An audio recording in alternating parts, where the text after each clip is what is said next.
Hello, I'm Freddie Collins, your holistic guardian, and today I come to share with you some of the knowledge that I have about how God heals us. God, who is an invisible spirit, heals us in an invisible way. This is something that you'll want to hear about.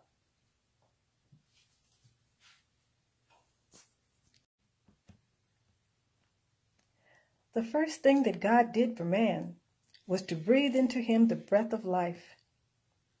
And now he uses that breath or that breathing to take care of his well-being, to take care of his healing.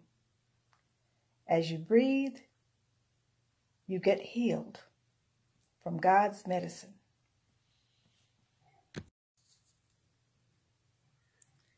Okay, we established God's way of healing, and that is through breath. Where does that breath go, and what does it do? Okay, it goes into the brain. It goes up the nostrils into the brain. Our breath goes to 3 parts of the brain: the cerebral cortex, the limbic system, and the cerebellum. The frontal lobe, this front part, is the cerebral cortex, and it is the event planner. The small part that's here is the limbic system. This is where it takes care of our emotions, the emotions control center. Emotions can sometimes be helped by pills or whatever, but the way God does it is the way that it should be, because he created these bodies and he knows what they need. In the limbic system, there is the hippocampus, which plays an important role in our emotions, our learning, and our memory. The amygdala, which plays a role in aggression, eating, drinking, and sexual behavior. Also, the hypothalamus, which monitors blood levels of glucose, salt, blood pressure, and hormones. So we see that these things are what happens in our bodies, and this is how God uses our breath to take care of healing these different things. The cerebellum is this part at the very back of the head. It's a portion of the brain that is next to the brain stem, and it takes care of our standing, walking, our motor functions. The cerebellum part of the brain tells us when and how to move. Okay, we just talked about the different things. The cerebellum, the cerebral cortex.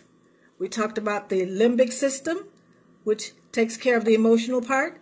And we talked about the cerebellum at the very back, which takes care of our movement and balance. And next to that is the stem, the spinal stem or the brain stem that goes down to the rest of the body.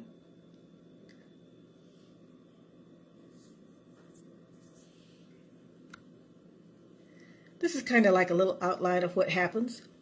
The oils breathed go into the olfactory, up into the limbic system, which we talked about, and then, if need be, goes down the brainstem into the rest of the body. That is the inhalation part of the essential oils. Then there's a topical part where you put the oil on the skin and it absorbs and goes down to the areas that is needed. That's one thing about God's medicines. He put them in us, and he shows those medicines where to go, to wherever it is needed. Alternative medicine, as aromatherapy, uses fragrance derived from plants. The benefits are significant relief of stress, anxiety, depression, insomnia, pain, respiratory infections, digestive problems, PMS, skin disorders, blood sugar problems, cancer, fatigue, and many others. These are the traditional ways of the Indian and the Chinese, who, if you really think about it, you don't see them in the hospitals unless they are doctors. Now, there is a danger in taking regular drugs. Your body finally uses them and can't tolerate them, or they get a sensation from them, or you can't stop them because you get withdrawals, or you get addicted to them. And then there are a lot of side effects to drugs. But nature is what we need. This is what will give us the best part of our life.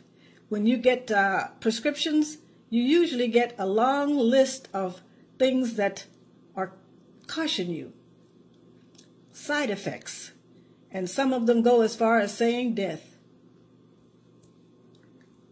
How to make essential oils with a distillation process where the plant parts are brought, they're put into hot water, steam water, and they are dispersed when the oils separate from the other parts. Now, we see the way that essential oils are made. Blossoms from flowers are brought in to be processed. Blossom of the roses, 2,160,000 petals of a rose will only make 1 ounce of essential oil.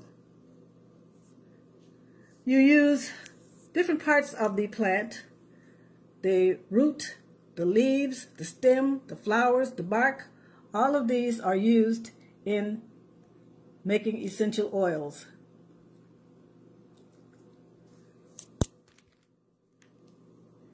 Essential oils were made long time ago by ancient people. Oils were used in all kinds of healing processes, and sometimes the oil is processed and the molecules go up to help with the calmness and alleviating some of the pain just by fragrance. Aromatherapy began 3,500 years ago with some of the oldest books in 2697 in China. They were making or distilling oils long ago, long before Christ. Here is Cleopatra. She had a galleria of oils. Actually, when she traveled, she had her sails drenched in oils so that the country that she was traveling to would smell her before she come. These Egyptian ladies are wearing head crowns that are filled with essential oils and beeswax. As it got hot, they would melt and put a nice fragrance into their hair. Here is the very expensive frankincense. And I will tell you about all of these camels in the next post. Now, let's go into another phase of aromatherapy. I like this part too, because it deals with something that God has told us about, and we've overlooked it. Without knowing the difference in the oils and what they do, we would just pass right through this.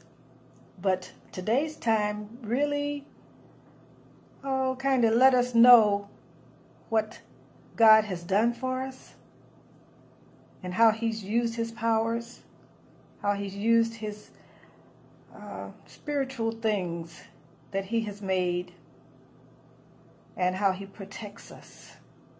So let's see how God protected His own back in the wilderness.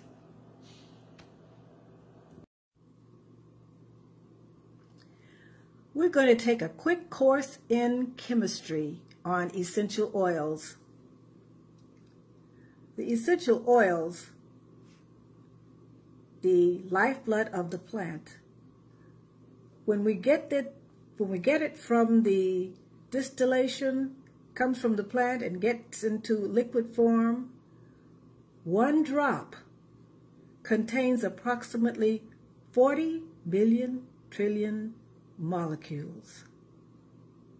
That is 4 with 19 zeros behind it.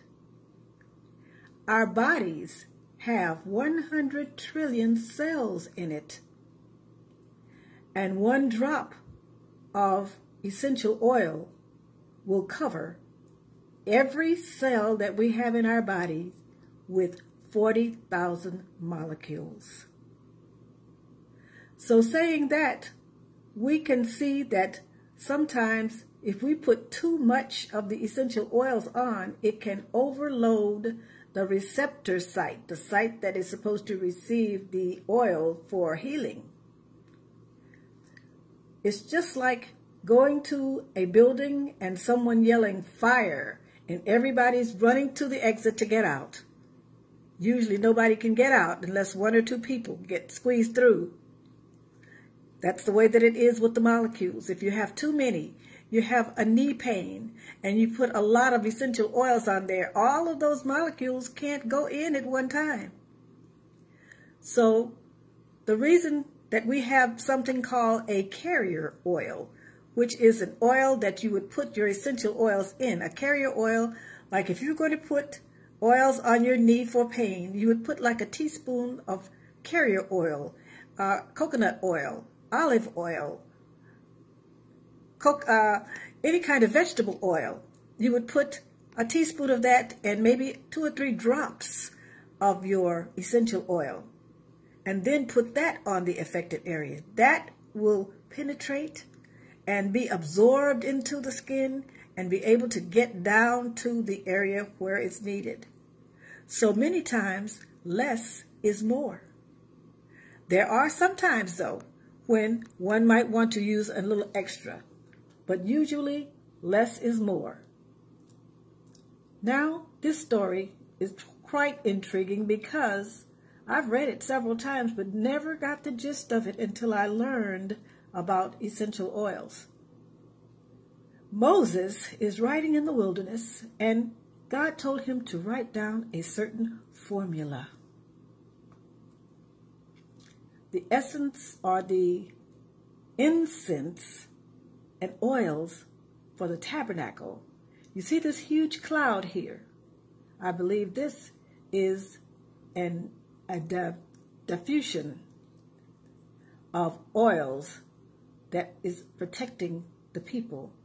All of the small little rectangles down there are homes of the Israelites. The 12 tribes are surrounding the tabernacle, and inside the tabernacle is the formula that God gave to Moses in Exodus 34, 24 through 34. He told him in this formula 500 shekels of myrrh, 500 shekels of cassia, which is 12 pounds each, and 250 shekels of cinnamon and 250 shekels of calamus, which are 6 pounds each. And he said a gallon of olive oil. So when you think of the essential oils, one drop being so many trillions of molecules, and you look at pounds of oils, you can see that this could really cover and protect many people. 600,000 men in the tribes of Israel, plus women and children. There were cattle and oxen and sheep and goats and chickens and turkeys and all kinds of animals.